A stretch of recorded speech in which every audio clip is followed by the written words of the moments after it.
Buenas noches, bienvenidos a un nuevo programa de Local esta noche con un tema bastante sensible, que es el tema de la discapacidad en el desarrollo. Como bien decimos, aquellos que trabajamos en este tema, que tiene que ser la inclusión de todos para que sea desarrollo, si no es meramente crecimiento, es un tema que vamos a tocar luego del auspicio con nuestros invitados de esta noche. Bienvenido, Fabián, buenas noches, ¿cómo estás? ¿Qué tal, Hugo? Muy buenas noches, y como hacía referencia en la presentación, el programa de hoy apunta a la accesibilidad, al desarrollo de las personas con discapacidad que se puedan insertar en el mundo laboral, que se puedan insertar en la movilidad propia de la ciudad, de los pueblos, sus derechos fundamentalmente, y para ello en este programa hemos invitado a Verónica Pipino, quien es directora de la Fundación Santiago Juni, a Germán Blanc, quien es el coordinador del Departamento de Discapacidad del Gobierno de la Ciudad de Río Cuarto, y Mauricio Saibene, quien es secretario de Educación de la Delegación Local de Sado. Buenas noches y muchas gracias por venir. Buenas noches. Buenas noches, gracias por su presencia. Y comenzaríamos, Adriana, con una reflexión sobre si somos una ciudad preparada en Río Cuarto, como incluimos a los discapacitados, por lo menos seguro que la respuesta va a ser no en una totalidad, pero en algún grado de importancia. Bueno, primero te voy a corregir el nombre, que es Verónica. Ah, te dije Adriana, perdón. Y segundo, bueno, no, claramente no. Nosotros vemos que en Río Cuarto hay muchísimas cosas por hacer y que te diría que un 20% es una ciudad accesible, nada más. Creo que desde todas las aristas y lugares de la ciudad tenemos mucho por trabajar y mucho por construir, y por supuesto también desde lo social y cultural y educativo, ¿no? Creo que todo tiene que ser, en esto tenemos que ser parte todos, tanto el Estado como el ciudadano común, las ONG, tratar de poder hacer este cambio de paradigma y empezar a ver que tenemos que tener una ciudad que sea para todos. Mauricio, ¿nos preocupamos por el tema y nos ocupamos o nos preocupamos solamente o ni siquiera ninguna de las dos cosas? A media, diría, sí. Estamos ocupándonos y preocupándonos, ¿no? Sí, como preocupación están las autoridades del Estado, las instituciones educativas, sobre todo las privadas, que se ha avanzado mucho en este tiempo. Y el Estado también se ha estado ocupando en este tema con algunas resoluciones. En el caso educativo tenemos dos resoluciones, una a nivel nacional y una a nivel provincial, que es la 311, en el cual articula un poco todo lo que tiene que ver con la integración de los chicos con discapacidad en los colegios comunes, ¿no? Estamos todavía caminando, nos falta, como decía acá la compañera, falta, ¿no? Es decir, pero estoy con mucha esperanza porque se está trabajando con pasos lentos, pero se está trabajando. Entonces eso me parece muy importante y rescatable. Germán, ¿cómo se hace para circular por la ciudad, como dice Verónica, que solo el 20% es accesible? Bueno, yo por ahí me parece que un poco hablar desde como persona con discapacidad que se moviliza en una silla de ruedas y tiene una movilidad reducida, es complicado en muchos aspectos, pero también es importante remarcar de que, bueno, hoy por hoy no tenemos a nivel país ciudades idealmente adaptadas. Hay, incluso yo, tengo contactos dentro del país con personas con discapacidad en silla de ruedas, por ejemplo, puntualmente. Yo siempre remarco esto porque muchas veces la accesibilidad física tiene que ver con la persona con movilidad reducida, ¿no? Pero no necesariamente tiene que ser así. Me parece que la accesibilidad, cuando uno habla de accesibilidad, es accesibilidad dentro de un plano más, con un diseño más universal, si se quiere, ¿no? Imaginen algo tan sencillo como hoy trabajamos en la oficina. Yo tengo dos compañeros con discapacidad visual y estamos preparando unas jornadas de accesibilidad universal y estábamos hablando con los chicos de prensa para que largaran un flyer comunicativo, ¿no? Y y bueno, lo que nos falta para acostumbrarnos de que esa información digital sea accesible, porque lo primero que nos dijeron, y son nuestros propios compañeros, dijeron, y nosotros no lo podemos leer. Claro. ¿Sí? Entonces fíjense hasta dónde va la accesibilidad, ¿no? Que muchas veces es cierto que a la ciudad de Río Cuarto le falta mucho para asemejarse a diseños universales en la accesibilidad como países de primer mundo y países que desarrollan tecnologías y infraestructuras desde cero, pero me parece que Río Cuarto es una ciudad que avanza, que camina, que hace muchos años que se trabaja en la discapacidad, y no solamente desde la infraestructura. Río Cuarto es el primer municipio a nivel país en el 2008 en incumplir el cupo del 4% de personas con discapacidad dentro de su planta, que lo ha hecho la gestión anterior, y eso es un logro tremendo, invalorable.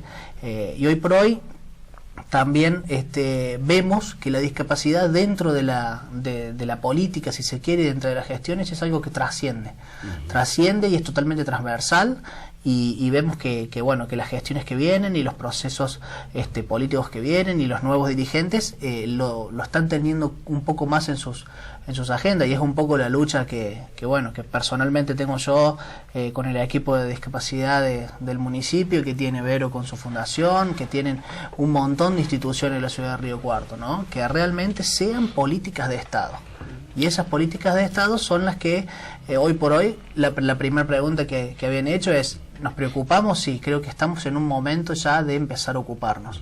La persona con discapacidad quiere dejar de hablar de discapacidad, quiere dejar de que se hable de discapacidad y que se empiece a hacer.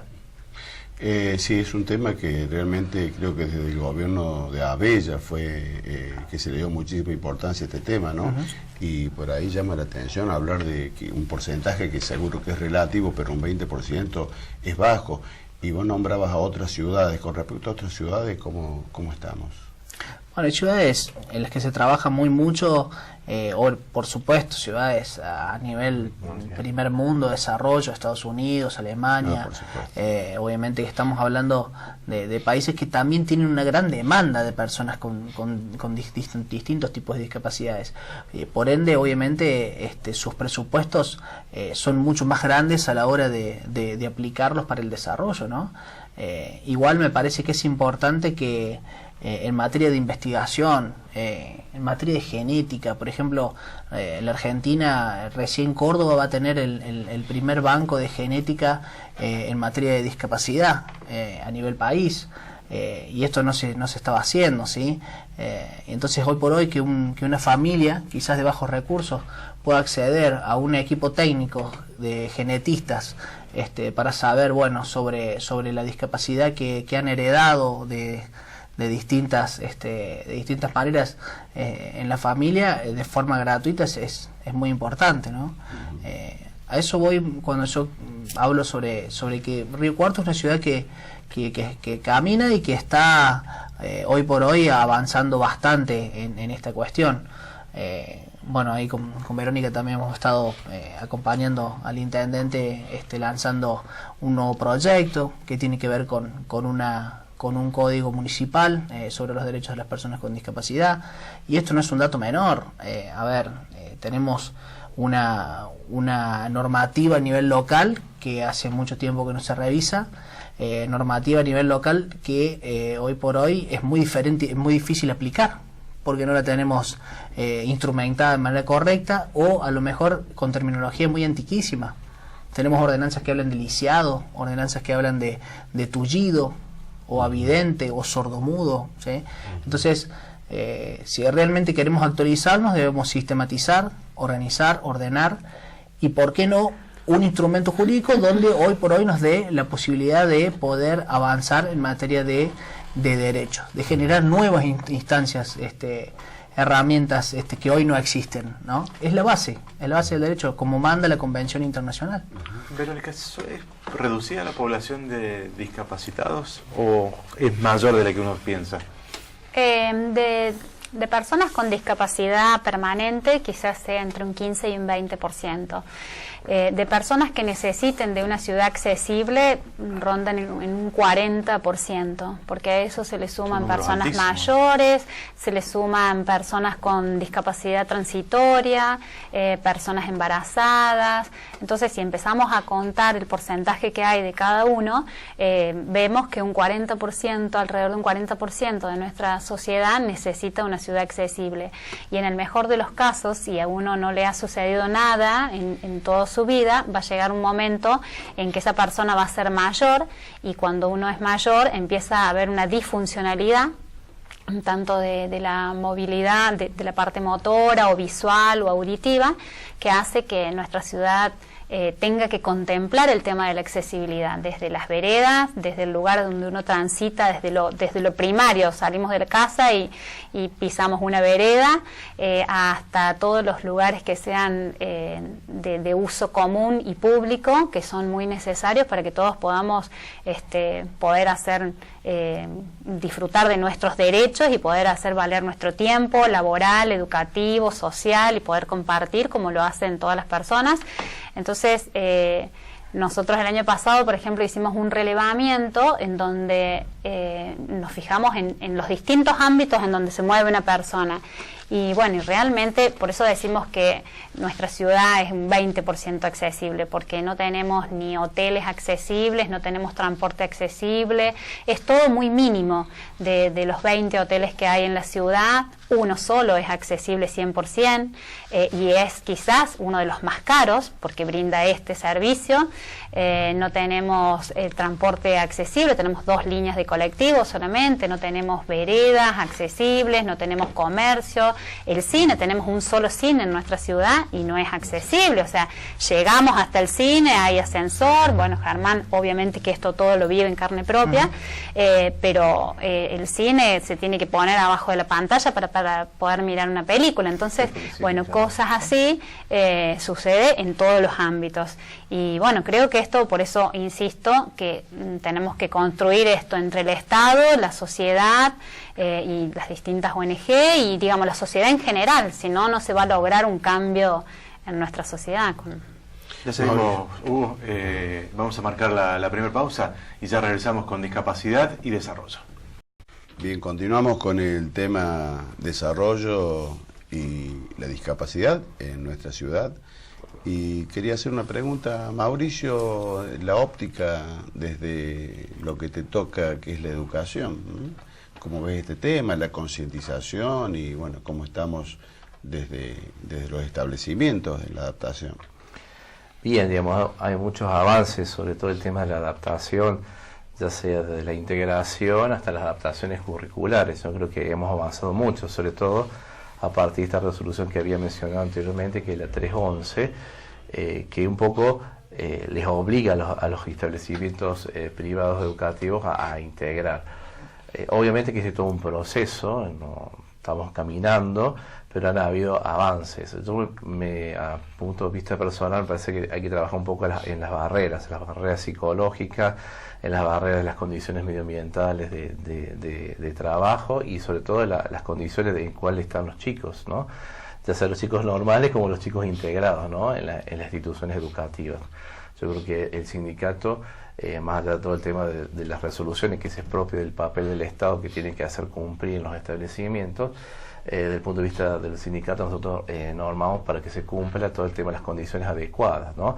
Desde la accesibilidad, desde las rampas, desde todo lo que tiene que tener en cuenta para el distinto tipo de discapacidades, sea auditivas, psicomotrices, cognitivas, que todavía estamos en pañales con respecto a esto, ¿no? Es decir, no es una cuestión simple y sencilla, pero se está trabajando, inclusive el sindicato está trabajando con respecto a una institución educativa para el buen puerto en esto, pero obviamente que es una transición y que tiene su tiempo, como todas las cosas, ¿no? ¿Toda la realidad es similar a la de los establecimientos educativos privados? Por lo menos decir que es difícil el acceso a la accesibilidad.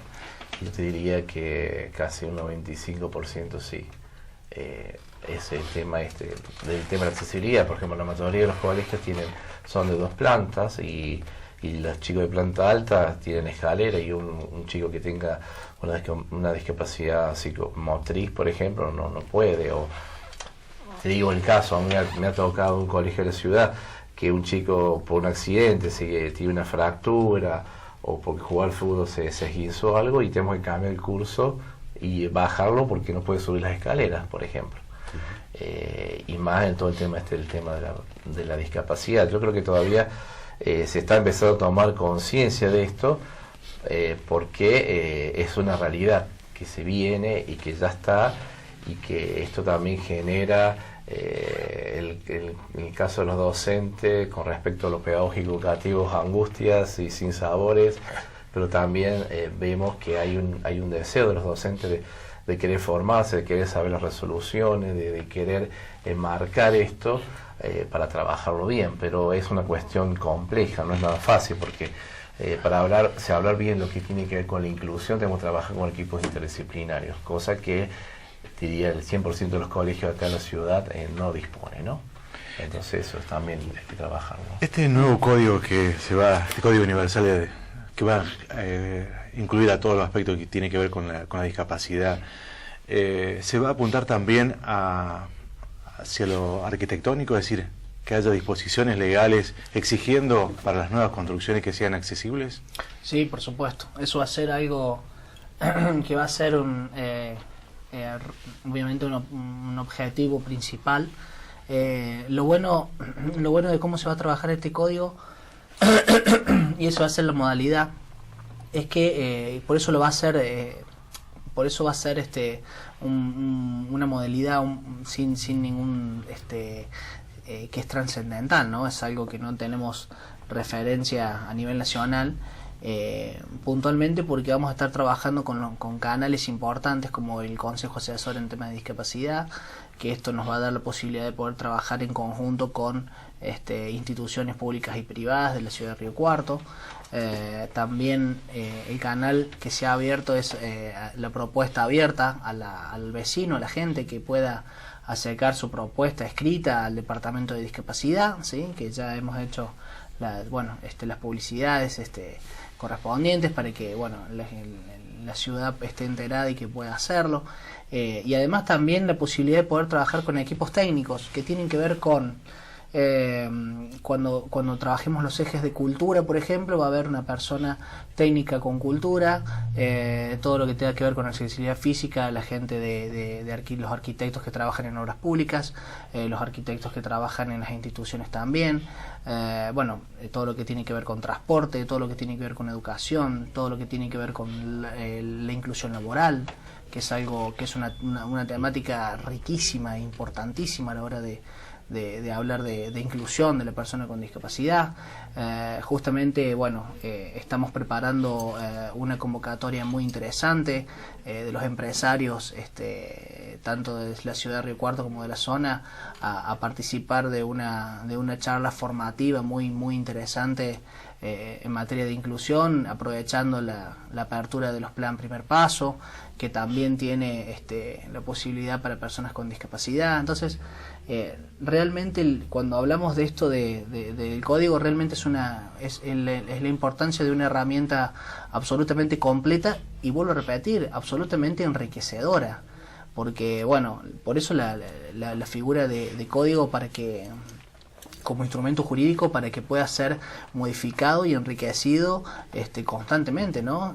Cuando vaya también al Consejo Deliberante, los concejales también tendrán la oportunidad de volver a enriquecerlo, a modificarlo, a criticarlo, ¿sí? Y de esa manera poder tener hoy por hoy un instrumento jurídico importante. Y obviamente la pregunta que me haces a referencia, también vamos a tener en cuenta todo lo que tiene que ver la accesibilidad física, que vuelvo a repetir, es una materia importante en todo esto, siempre que tiene que ver con la movilidad reducida, porque como hacía referencia muy bien Verónica hace un rato, no imaginemos que la accesibilidad física y una rampa es simplemente para una persona con discapacidad o una persona en silla de ruedas.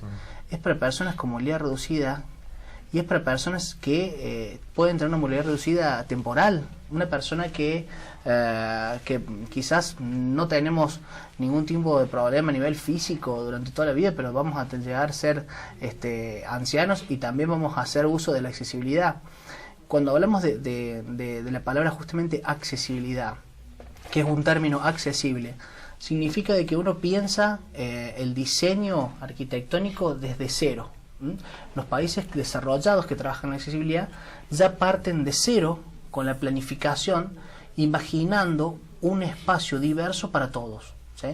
Después vas a tener otros términos como el término adaptado, que es cuando adaptas algo que no se había pensado originalmente, y lo practicable cuando lo vas a utilizar pero con una asistencia, ¿sí? Entonces me parece que hoy por hoy pensar en accesibilidad es pensar realmente de cero. A mí me gustaría hacer una acotación con respecto a este código, que digamos está planteado como un elemento o un instrumento legal que podría llevarse en la práctica, pero en realidad este código lo que va a hacer es sistematizar las ordenanzas que ya están y modificar las que quizás haya que modificar, y la terminología como refería Germán, pero en realidad el problema también de la falta de accesibilidad en Río Cuarto es el no cumplimiento de las ordenanzas. Le digo, quienes están a cargo y quienes tienen poder de hacer cumplir estas ordenanzas hoy no lo están haciendo. Entonces en esto sí se ve una ausencia del Estado, porque hay ordenanzas que necesitarán algún tipo de modificación, pero hay otras que están en plena vigencia y que no se hacen cumplir. Hay edificios nuevos que no... Tenemos, desde todas las áreas, digamos, las veredas hay una ordenanza concreta en donde hay que notificar al frentista, notificar que su vereda está en mal estado, darle un tiempo, y esto lo tiene hasta que pueda modificar su vereda y la ponga en condiciones, pero esta hay una ordenanza que está vigente y que no se cumple. Tenemos lo del transporte, que también hay una ordenanza desde el 2006 que dice que se tienen que hacer todas las líneas accesibles, un colectivo por línea. Nosotros estuvimos reunidos con la gente del transporte y bueno, nos explicaban que ellos tienen estas 2 líneas solamente con accesibilidad, porque hay una cuestión de infraestructura edilicia de la ciudad que tampoco hace que sus rampas de esos colectivos se mantengan en buen estado, porque faltan rampas en las paradas, cordones en la calle. Entonces, si no hay una planificación del Estado y no hay un real cumplimiento de las ordenanzas, por más que se lleve adelante este código de ordenanzas y este código, y que me parece una idea buenísima en donde sistematizar y actualizar las ordenanzas, pero digamos, el eje central, el problema central es el no cumplimiento de estas ordenanzas. Entonces creo que... La responsabilidad debe pasar por los entes de control, ¿no es cierto? Que son los que tienen que ejecutar y aplicar la ordenanza. Vos manifestabas casualmente eso. Y me parece que las leyes y ordenanzas, más allá de las terminologías que se pueden utilizar o no, existen y quizás no se cumplen, ¿no? Sí, de todas formas es cierto que hay ordenanzas que obviamente hay tiempos para poder ejecutarlas, pero claramente hoy tenemos ordenanzas a las cuales no podemos llevarlas a la ejecución porque están mal instrumentadas. Entonces, si realmente no partimos de cero, vamos a seguir siempre corriendo atrás del problema. Y esto significa que, para darte un ejemplo, hoy tenemos una ordenanza, la 864/10, es una ordenanza que especifica que vamos a tener una persona que comete una infracción en la vía pública, obstruyendo una rampa o un estacionamiento exclusivo para personas con discapacidad, y debe hacer un curso. Dentro de esa se liga otra ordenanza que especifica que el dinero exclusivo y la codificación de esas ordenanzas debe ir a un fondo, ¿sí?, que se creará para la mantención y la construcción de nuevas rampas. Ese fondo no está instrumentado y nunca se instrumentó. Por lo tanto, ese fondo hoy por hoy y esa dirección de ese dinero no lo puede administrar ningún área del municipio. Y esto es una falta gravísima, ya que hacemos las ordenanzas, las presentamos, quedan muy lindas, nos sacamos la foto, pero después no se instrumentan, no se reglamentan. Y por lo tanto, claro, a la hora de ejecutarlas, nosotros necesitamos la reglamentación y una instrumentación. Si no, ¿cómo podemos hacer para ejecutarlas? Entonces es fundamental realmente que realmente se vea esto como una base del derecho. Mucho, digamos, de esa ordenanza que voy a decir Germán no está reglamentada, entonces, No. digamos, es letra muerta, está Es muy letra linda, muerta. pero no es Hay aplicable. muchas que Son no, muy pero muchas generales. que sí. Que O sí, son muy o- generales. claro. Pero deben tener una solución a través quizás de alguna Un decreto fundación. La correctivo municipalidad tiene muchas reglamentario. fundaciones con las cuales Claro. puede allanar el camino de esto. O por ejemplo hay cosas simples. La obstaculización de los espacios públicos es una contaminación tremenda para los discapacitados. El simple hecho de colocar un vehículo Un cartel en el acceso a un garage o una obra en construcción, que a veces son semanas Es que hay concientización. un container. Bueno, concientización, pero tiene que estar el ente de control. me El ente parece de que lo que control decía presente. Verónica, ¿no? Por ejemplo, nosotros tuvimos una reunión con la gente que controla el tema de los hoteles. Bueno, ellos nos planteaban de que, bueno, que había edificios que, digamos, hoteles que eran muy viejos y que en realidad hay una reglamentación, hay una ordenanza en donde cada lugar tiene que tener, de tantas cantidades de habitaciones, tienen que tener una habitación con accesibilidad, tienen que tener los ingresos. Entonces, cuando les fuimos a plantear esto, que había ordenanzas, que había leyes que hacían que los propietarios hicieran estas modificaciones, y que siempre planteamos lo mismo, si no se puede romper el edificio, que se haga móvil, pero que en realidad se busque la accesibilidad. Bueno, nos plantearon que tenían por ahí otras prioridades, como la higiene del lugar, quejas de ese sentido, y que bueno, que estaban muy abocados a esto y no al tema de la accesibilidad, y que era muy difícil convencer a los propietarios de que hicieran accesibles sus lugares. Bueno, o sea, quienes son los responsables, quienes están a la cabeza y tienen la posibilidad concreta de hacer cumplir estas ordenanzas en esto, digamos, no se puede considerar uno sí, considerar otro no, porque, digamos, seguimos discriminando. Entonces, bueno, creo que hay un montón de cosas que sí están claras y que se deberían hacer cumplir y, bueno, y no se hacen cumplir, ¿no? Entonces, bueno, en eso, en este armado del Código de Discapacidad y la sistematización de ordenanzas, que a la par vaya el cumplimiento de las que sí se pueden llevar adelante. Ya seguimos con este tema que tiene que ver con la discapacidad y el desarrollo tras la pausa. Bien, seguimos haciendo referencia a este tema del día de la fecha que tiene que ver con la discapacidad y el desarrollo. Mauricio, se habla de la integración de los alumnos con discapacidad al ámbito escolar. ¿Hay algún tipo de barrera de resistencia por parte especialmente de los docentes, no sé si docentes, pero sí las autoridades educativas de algunos colegios? Sí, hay. De los docentes por ahí está esta cuestión de estas resistencias, porque tenemos que tener en cuenta que la mayoría de los docentes que están en nuestras escuelas no ha sido formada para todo el tema de la inclusión. Entonces es algo que todo nuevo siempre hay resistencia, pero me parece que hay un intento, y eso lo demostró el Congreso primero que tuvimos nosotros hace unos días acá en la ciudad, de querer formarse, de querer preocuparse, de querer ver la normativa legal vigente y los desafíos nuevos, ¿no? De las patronales o los representantes legales diría que sí, hay resistencia de todo un poco, digamos, porque desde lo edilicio hay resistencia de las condiciones medioambientales que tiene que tener en cuenta que la institución debe normar. Bueno, ni hablamos de las obras sociales, ni el tema de lo académico institucional, y sobre todo el tema de trabajar en conjunto, trabajar desde gabinetes interdisciplinarios, de coordinadores, que la misma normativa vigente está pidiendo, que los colegios tienen que tener en cuenta, de un coordinador general que coordine los diferentes aspectos de las diferentes áreas, de un psicomotricista, fonoaudiólogo, neurólogo, digamos, eso genera resistencias obviamente y barreras, ¿no? Que por ahí yo creo que nadie se opone a la inclusión, pero para hacerlo bien hay que trabajarlo bien. Entonces, a la hora de trabajarlo bien, están estas barreras que cuestan y digamos, y a la hora de la aplicabilidad todavía estamos en eso, ¿no? Estamos caminando. Germán, desde tu función, que es de alguna manera en este tema estar en las dos partes, ¿no es cierto?, demandante, pero a su vez también sos responsable de alguna manera que se ejecuten ciertas políticas con beneficio hacia la solución de estos obstáculos. ¿Qué análisis podés hacer desde esta experiencia?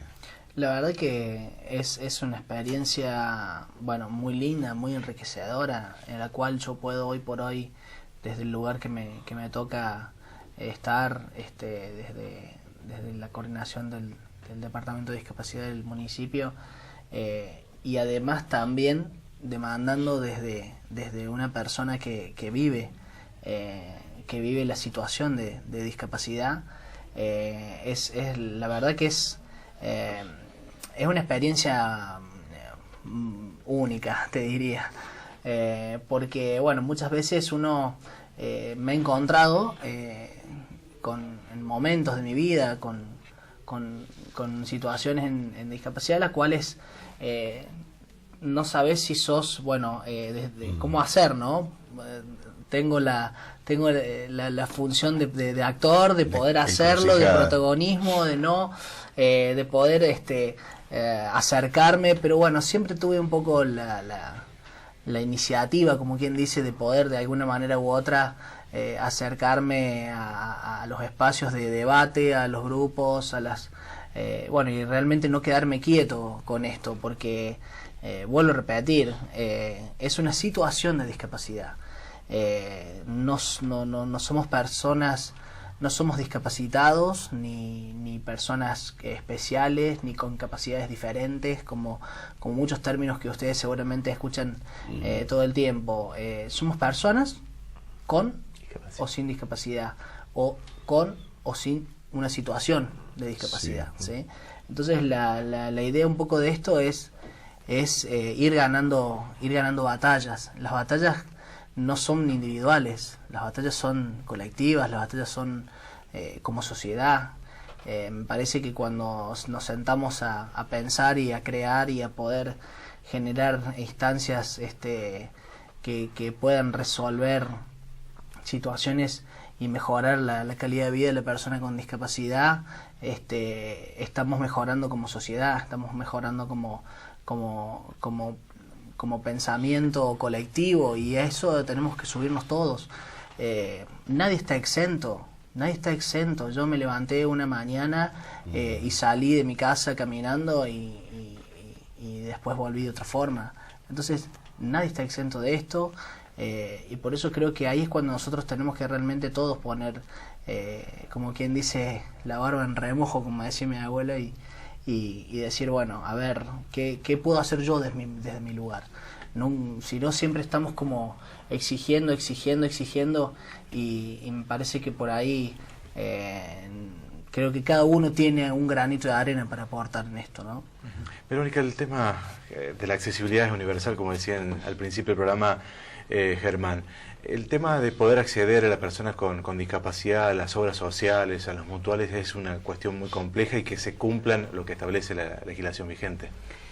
Sí, por lo general, bueno, cuando son casos complejos, concretamente de discapacidad, bueno, es mucho el gasto que hay hacia la obra social, que la obra social tiene, porque se necesita de mucho servicio, y bueno, la manera que tiene la persona de hacer valer sus derechos y de que la obra social responda es sacando su certificado de discapacidad, que eso ayuda a que se cumpla el tema de la ley de obra social y del respaldo que le tiene que dar la obra social. Pero bueno, cuando obtienen su certificado, por lo general las obras sociales sí responden, si no después se va a una instancia legal, cosa que las obras sociales no quieren llegar a eso, pero con ese certificado, bueno, sí tienen buena respuesta. Y bueno, quería retomar lo que dice Germán en este cierre que estamos haciendo, que me parece importante, es esto de que cada uno pueda aportar su granito de arena. En realidad lo que necesitamos para tener una ciudad accesible es que el Estado, el Ejecutivo, el Legislativo estén más presentes, pero también necesitamos de todos los ciudadanos comunes que también se pongan en el lugar del otro y que puedan pensar que hoy la accesibilidad no la necesitan, quizás porque están en condiciones óptimas y tienen un buen desarrollo físico, pero que bueno, la vida por ahí nos tiene preparado cosas que uno no sabe, y en cualquier momento de nuestras vidas podemos llegar a necesitarlo. Entonces, que la persona que esté mirando hoy este programa, que nos empiece a ayudar por lo menos con cuidar su vereda, y cuidar la vereda del vecino de la derecha y del vecino de la izquierda, y que si hay cosas que arreglar, que empiecen con eso mínimo, que para una persona con discapacidad motora es algo muy importante, porque es lo primero que ve la persona, digamos, a lo primero que llega la persona cuando abre la puerta de su casa es a su vereda, y si eso no está en condiciones, lo limita a hacer sus actividades de la vida diaria como todos nosotros. Así que bueno, nuestro mensaje es eso, por lo menos empezar con lo poquito con ese granito de arena que Germán está pidiendo. Y nos quedamos con ese mensaje, Hugo, ¿me parece? Y nos quedamos con ese mensaje, una muy buena reflexión. Así es, ese granito de arena. Y muchas gracias por venir. Ojalá que nosotros desde aquí hoy hayamos contribuido para generar ese granito de arena. El objetivo, ojalá que lo hayamos. Gracias. Seguro que sí. Bueno, se van a llevar un presente del programa, un Malbec, gentileza de Supermercado Sanz. Nosotros marcamos la pausa, ya regresamos. Gracias por venir. Gracias a usted por invitarnos. ¿Qué tal, Hernán? Buenas noches, ¿cómo estás? Bienvenido. Buenas noches, ¿qué tal? Vamos a hablar un poquito sobre esta intensificación que ha tenido en la actividad de inspecciones la provincia de Córdoba, fiscalizadora de la provincia, y bueno, y en las formalidades de llevarlas a cabo, ¿no? Sí, ha habido en los últimos tiempos me refiero en el último año, una intensificación en las visitas de los inspectores de la provincia de Córdoba a los contribuyentes de la ciudad de Río Cuarto y zona, donde obviamente que las facultades de verificación y fiscalización de la Policía Fiscal de la provincia están previstas en la normativa, que es la Ley 6006 de la provincia de Córdoba, pero en realidad no vinimos a manifestar esto, sino vine a manifestar la preocupación que tenemos aquellos que ejercemos la profesión de contador público y atender las verificaciones, la forma que se están llevando a cabo y los procedimientos que se están aplicando. De por sí, casi todas las normativas tributarias a nivel nacional y a nivel provincial tienen un procedimiento de verificación y un procedimiento de determinación de materia tributaria, si es que el contribuyente no ha abonado como corresponde, muy similar en toda la normativa vigente. Y es justamente que siempre la materia tributaria se determina sobre base cierta y en forma subsidiaria sobre base presunta. Y en más de una oportunidad hemos charlado como este tema. Así es. No solamente hemos detectado esta falencia en la aplicación de la normativa, es decir, que siempre debe determinarse sobre base cierta y subsidiariamente sobre base presunta, sino que, aparte de ser mal determinada, que ya lo hemos charlado en otros programas, sino que una vez que se determina la deuda y va al proceso de determinación de oficio, es decir, a un proceso reglado por la norma donde el contribuyente presenta elementos adicionales de los que ya ha presentado en la fiscalización para decirle al fisco de la provincia de Córdoba, señores, este es el tributo que yo debo pagar, y los funcionarios de la Policía Fiscal se basaron en elementos subjetivos, que también han sido charlas que hemos tenido anteriormente, sino que una vez que se determina la deuda en forma deficiente, según lo que vengo diciendo yo, no solamente se la hace en cabeza de los contribuyentes personas jurídicas, por ejemplo SRL o sociedades anónimas, sino que en forma conjunta se le determina la responsabilidad solidaria a aquellos que son los representantes legales de estas entidades. Y es incorrecto que se le determine la responsabilidad presunta a los presidentes de la SA, a los gerentes de la SRL o a los fiduciarios de un fideicomiso. No, no es incorrecto. Lo que es incorrecto es el procedimiento. ¿Cuándo se le determina a un responsable de una persona jurídica o de una entidad la responsabilidad solidaria? Cuando el fisco, mediante la colección de distintas pruebas documentales, llega a la conclusión que el obrar de ese presidente de esa sociedad anónima o ese gerente de SRL ha sido una conducta disvaliosa y que ha perjudicado al Estado provincial con esa conducta. Bueno, aquí ese procedimiento que te estoy manifestando brilla por su ausencia en los distintos expedientes administrativos.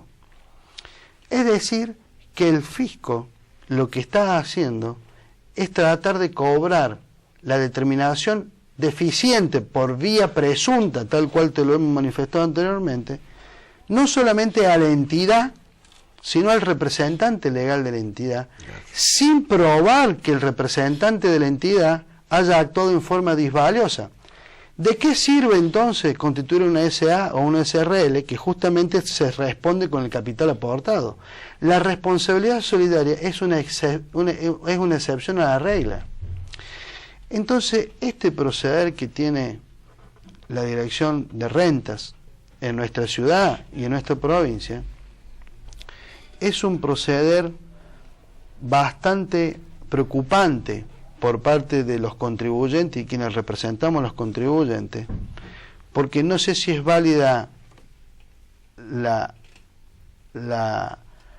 mi apreciación, pero en realidad es una extorsión al contribuyente. Y es muy preocupante, y yo le invito a los contribuyentes de la provincia de Córdoba que denunciemos esta situación ante los tribunales de la ciudad de Río Cuarto o donde corresponda, porque realmente puede llegar a traer perjuicios financieros y económicos importantes a las empresas y a sus representantes legales. Bueno, queda planteado el tema entonces así. Muchas gracias por tu visita, Hernán. Muy amable. Hasta la próxima. Hasta la próxima.